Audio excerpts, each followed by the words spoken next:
तीन कृषि कानूनों को लेकर जिस प्रकार से किसानों में आक्रोश है, हरियाणा और पंजाब के किसान लगातार सड़कों पर हैं। प्रशासन के द्वारा जहां खड्डे खोदे जा रहे हैं, वहीं ये देखा जा रहा है कि किसान झुकने को तैयार नहीं है। दिल्ली में अब बुराड़ी में जगह देने की बात की गई, लेकिन किसान अभी भी दिल्ली बॉर्डर पर अड़े हुए हैं। कृषि मंत्री जेपी दलाल हमारे साथ मौजूद है, उनसे बातचीत करेंगे।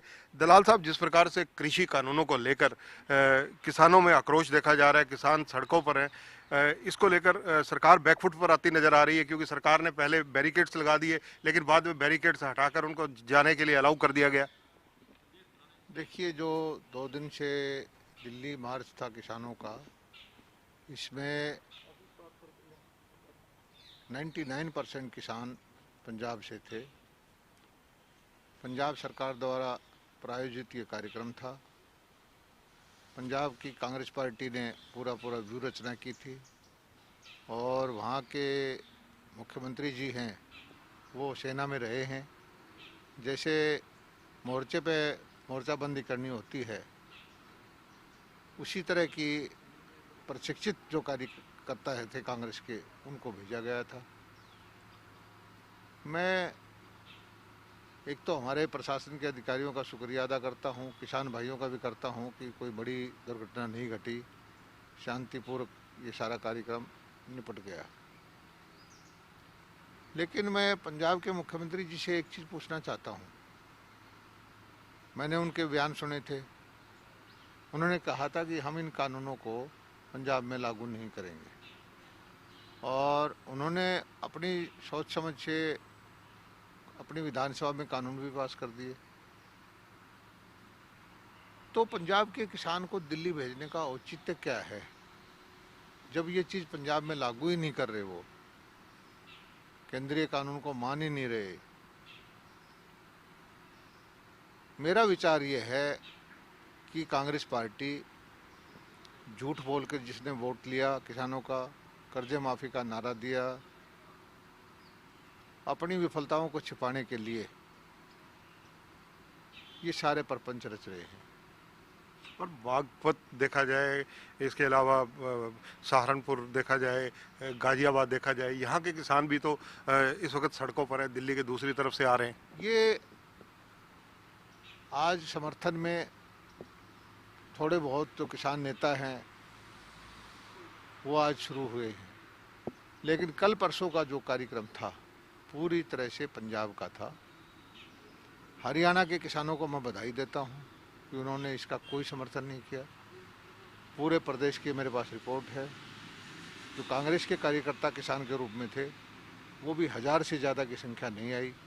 सारा ये व्यवस्था पंजाब सरकार द्वारा प्रायोजित थी, उन्होंने ये सारा सिस्टम किया, और वो इसमें शुद्ध रूप से राजनीति हो रही है। किसान की भलाई की कोई बात नहीं है। बल्कि मैं तो पंजाब सरकार पर आरोप लगाता हूँ कि उसने पंजाब के किसानों को बर्बाद करने का काम किया। पहला तो 1 महीने से उसने रेलगाड़ियों के आवागमन बंद कर दिया। पंजाब में खाद की शॉर्टेज होगी, यूरिया वहाँ पर है नहीं।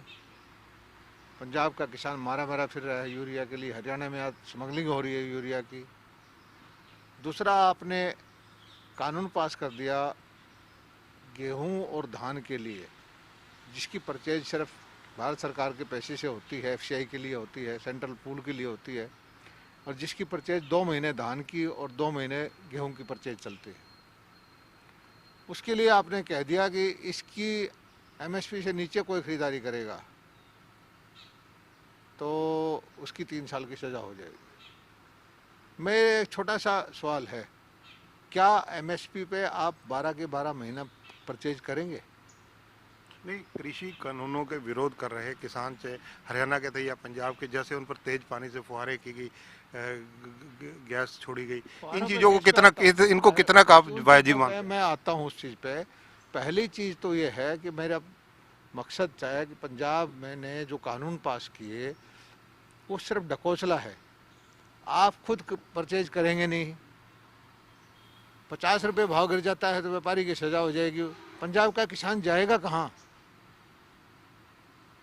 आप खुद परचेज नहीं करते। हरियाणा की तरफ ना बाजरा खरीद करते हैं, ना मक्का खरीद करते हैं, ना मूंगफली खरीद करते हैं, ना सूरजमुखी खरीद करते हैं।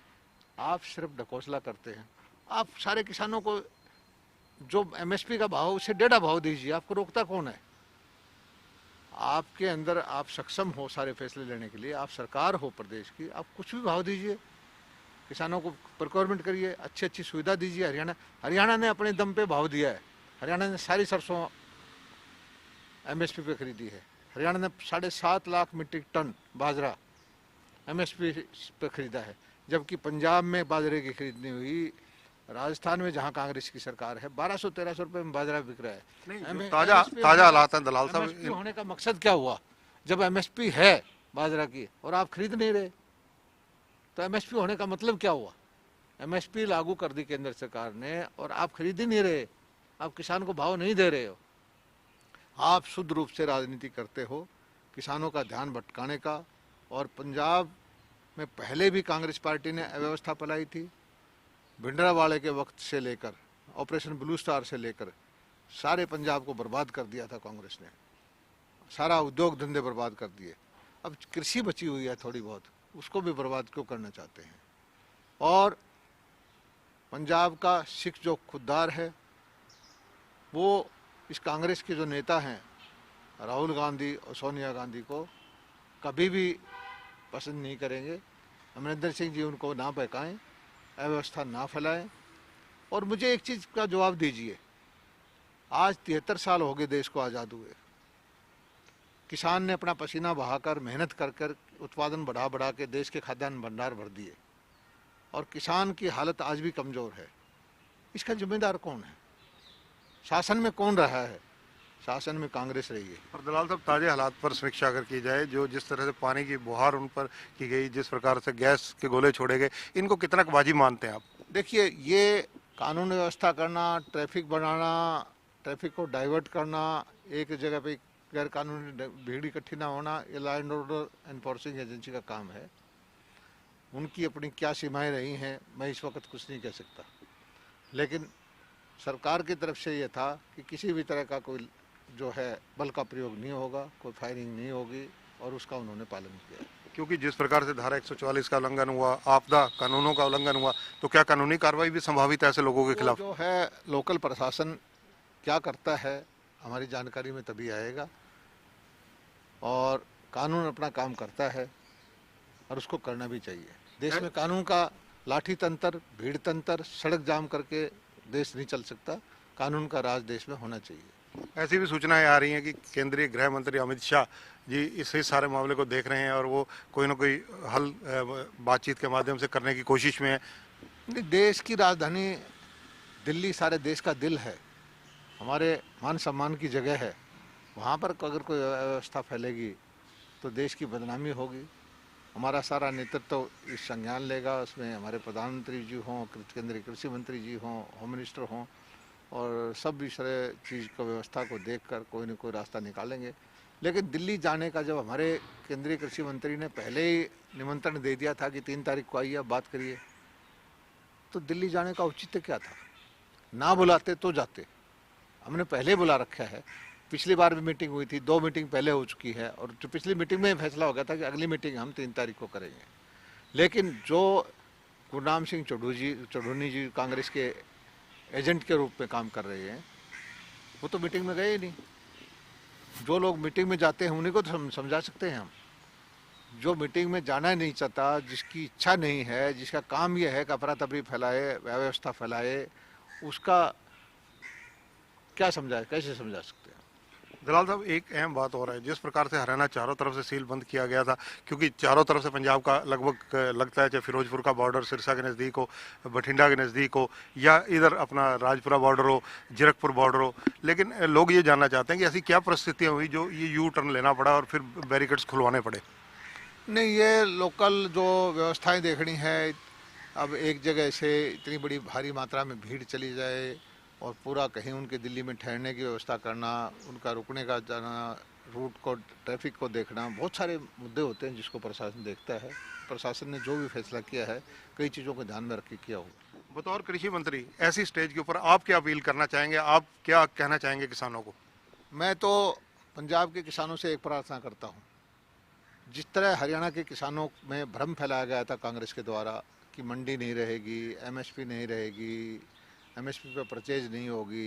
हरियाणा के किसानों ने देख लिया है कि मंडी रही है, अच्छी परचेज हुई है, बल्कि केंद्र सरकार के अलावा भी हरियाणा सरकार ने अपने संसाधन से बाजरा की खरीद की है, मक्का की खरीद की है और दालों की खरीद की है। तो पंजाब के किसानों को भी चाहिए कि ये जो नए 3 कानून लेके आए हैं, इसका साल 2 साल 3 साल आप देखिए, इसका प्रभाव देखिए। अगर कोई नेगेटिव चीज़ आती है तो हमारे नोटिस में लेके आइए। अगर आप लगे कि तब हम आपकी बात को नहीं मानते हैं, तब आपको आंदोलन का औचित्य बनता है। आज कोई चीज़ हमने अच्छी, पुरानी व्यवस्था में आपका शोषण हुआ है, पुरानी व्यवस्था में आप आर्थिक रूप से पिछड़ गए हैं, अब कुछ कर रहे हैं आपकी हालत को सुधारने के लिए, तो उनका इम्पैक्ट देखने से पहले ही आप आंदोलन करने का कोई उचित नहीं होता। मुख्यमंत्री मनोहर लाल जी ने भी वार्ता के लिए अपील की है कि किसानों को भी आगे आना चाहिए, आप क्या कहेंगे? नहीं, सारा नेतृत्व हमारा यही कहता है, और मैं खुद भी किसान नेताओं को लेकर केंद्रीय कृषि मंत्री जी के पास गया था। हमारे 3 एमपी की कमेटी बनाई थी, सारे किसानों की विचार हमने जाने थे, और सौभाग्य से मैं हरियाणा के किसानों को बधाई देता हूँ कि वो कांग्रेस के इस व्यूह रचना को, कांग्रेस के इसको षड्यंत्र को समझ गए हैं। और मेरी पंजाब के किसान भाइयों से भी प्रार्थना है कि पंजाब के दोबारा से वोट हथियाने के लिए राजनीतिक पार्टियां ये कर रही हैं, आप अपने भलाई के बारे में सोचिए। मोदी जी की कलम से आपका बुरा नहीं हो सकता। मोदी जी ने वचन दिया है कि आपकी आमदनी को 2022 तक दुगना करेगा, और बात के धनी है मोदी जी, और वो काम करके दिखाएंगे। धन्यवाद दलाल साहब। तो ये हैं जेपी दलाल, हरियाणा के कृषि मंत्री हैं। इनका सीधा सा कहना है कि जो कुछ हो रहा है किसानों के नाम पर, किसान आंदोलन में है, इस वक्त दिल्ली के आसपास जाम कर रखा है, तो उसके लिए जितने कसूरवार हैं वो कैप्टन अमरिंदर सिंह है, जो पंजाब के चीफ मिनिस्टर है, कांग्रेस की सरकार है, क्योंकि वो फौजी रहे हैं, उनकी गुरिल्ला रणनीति उनको भली भांति पता है कि फौजी कैसे किसी मोर्चे पर लड़ते हैं। दूसरी अहम बात ये कि हरियाणा के किसानों के बारे में इनका कहना है कि हरियाणा के 1000 से ऊपर किसान इस धरने प्रदर्शन में नहीं गए, वो भी कांग्रेस की देन है, वो हरियाणा प्रदेश कांग्रेस की बदौलत वहां तक पहुंचे हैं। कैमरामैन सुनील के साथ चंद्रशेखर धरनी, पंजाब केसरी टीवी, चंडीगढ़।